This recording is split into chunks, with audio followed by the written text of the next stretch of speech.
I've encountered black-eyed children. If my voice sounds so different, I am having the worst allergies. This eye is like crazy. This ear keeps popping and I keep waking up with this side of my head just hurting so bad. And all I'm doing is using a nasal spray because I have no idea what else to fucking use. So if you know what I should do, please let me know. But I'll take all of this to have never encountered black-eyed children. What the fuck? So I did ask you guys what kind of videos I should make this week because I was drawing a blank and somebody said black-eyed kids and I'm like, I'm so scared of talking about black-eyed children. I'm not gonna lie, but I'm gonna do it for you guys because the stories are really interesting, but they scare me so much. Also, the first ever black-eyed kid encounter was in Texas. Thankfully not where I'm from, but still a little too close to home. I believe I encountered the black-eyed children over a decade ago in rural Appalachia. Now, I'm just gonna pause it right there because the only Appalachian stories that I hear are from Morgan. Like, I started following Morgan a while back, and let me just tell you that when I see some of her videos, I understand how you guys feel when you watch mine and get scared because her videos scare me so much. If you have not watched them, please go check them out. She has videos of things like mimicking her living near the Appalachian Mountains, and when I first started reading like the first part of this black-eyed kid story, I'm like, black-eyed kids now.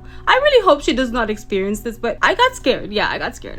Anyways, if you guys want to hear more about living near the Appalachian Mountains, or like she has captured videos as well, please go check her out and go follow her. Anyway, shout out to Morgan for scaring the fuck out of me. I believe I encountered the black-eyed children over a decade ago in rural Appalachia. This has always low-key disturbed me. Keeping in touch to this day, we've never brought it up again. We were at a local skate park sort of place between 9 p.m. and 1 a.m. I remember we were parked alongside the woods and some picnic tables. It was pretty desolate. We were technically trespassing, 17 female and 17 male at the time, and what we were doing there you can leave to your imagination. What was 17-year-old Letty doing at that time? Reading books. Reading books.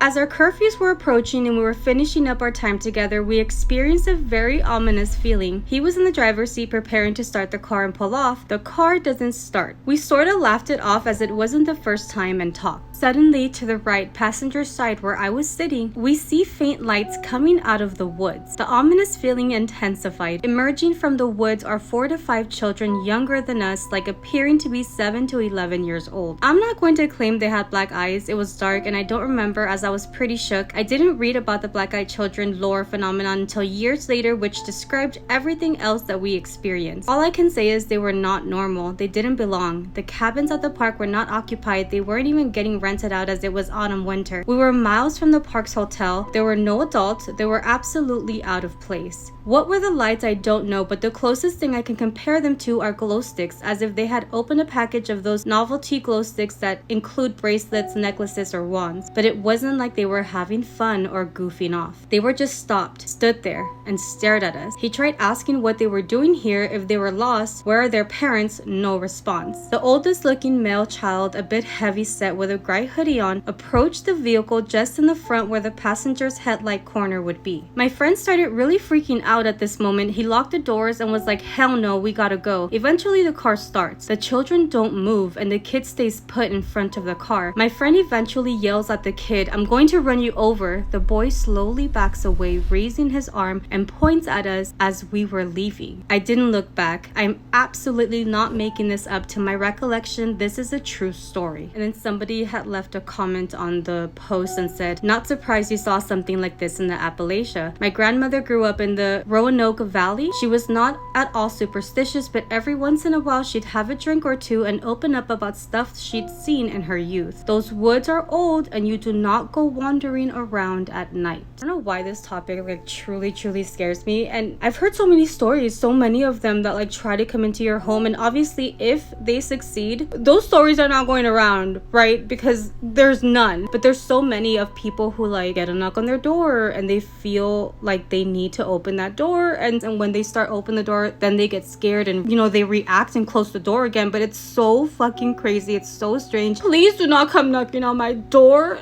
Thank you. But what do you guys think?